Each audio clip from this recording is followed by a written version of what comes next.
Bonjour, je suis Monsieur Pinsco, votre professeur de TP. Alors, tout d'abord, mettez-vous en binôme français-étranger. Chaque groupe doit déjà avoir son protocole. Maintenant, je vais vous laisser 30 minutes pour faire vos recherches puis le montage. Ma collègue viendra ensuite pour vérifier que tout va bien. Des questions ?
Bon, plus sérieusement.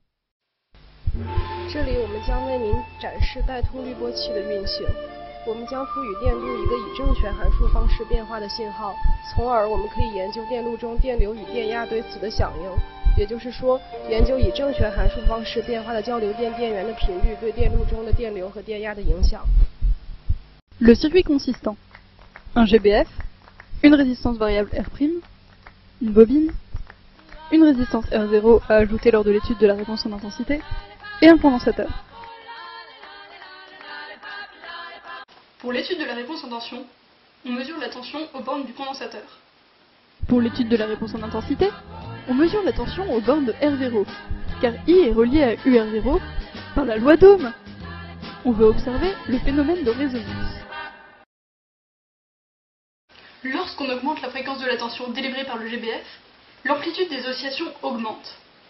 À la résonance, elle est maximale. Puis, lorsqu'on continue à augmenter la fréquence délivrée par le GBF, l'amplitude des oscillations rediminue. Prenons l'exemple de la résonance en tension. Lorsqu'elle se produit, on a, à la fréquence de résonance, la valeur de la tension aux bornes du condensateur qui est maximale. Pour observer ce phénomène, on doit avoir un facteur de qualité Q inférieur à 1 sur racine de 2. On choisit souvent Q égale à 10. Comment choisir la valeur de R' plus R0 pour observer proprement le phénomène de résonance?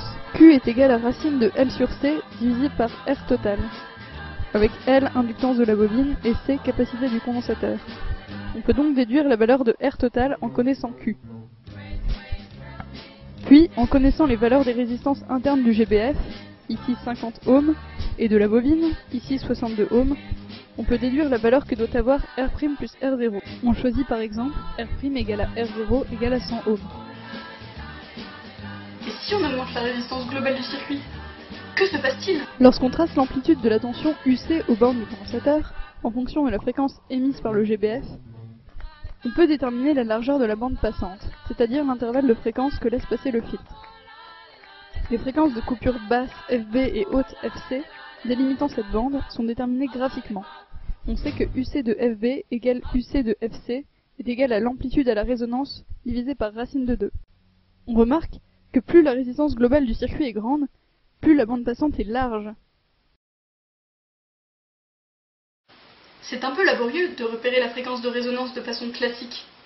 Il faut faire varier la fréquence émise par le GBF et regarder pour quelle valeur de cette fréquence l'amplitude des oscillations est maximale en ce qui concerne la tension aux bornes du composant que l'on étudie. Pour la résonance en intensité, un autre moyen de détecter la fréquence de résonance est d'utiliser le mode XY, qui permet de visualiser le déphasage entre la tension aux bornes de la résistance R0 et du GBF. Lorsqu'on n'est pas à la résonance, il y a deux valeurs de tension différentes aux bornes de la résistance R0 et du GBF, pour un même temps donné. On observe donc une ellipse. À la résonance, la valeur de la tension aux bornes de R0 et du GBF est la même pour un même temps donné. On observe donc un segment de droite. 为什么我们要研究电路中电流和电压的响应呢？理论难道不够吗？ Pour caractériser la résonance électrique globale du circuit, il faut étudier la résonance de deux grandeurs, la tension et l'intensité, dont l'une est la dérivée temporelle de l'autre. De plus, étudier la réponse en courant a des avantages, car on peut encore percevoir la résonance malgré un très fort amortissement, alors qu'on ne l'aperçoit plus avec la réponse en tension. Vous voyez? C'était facile!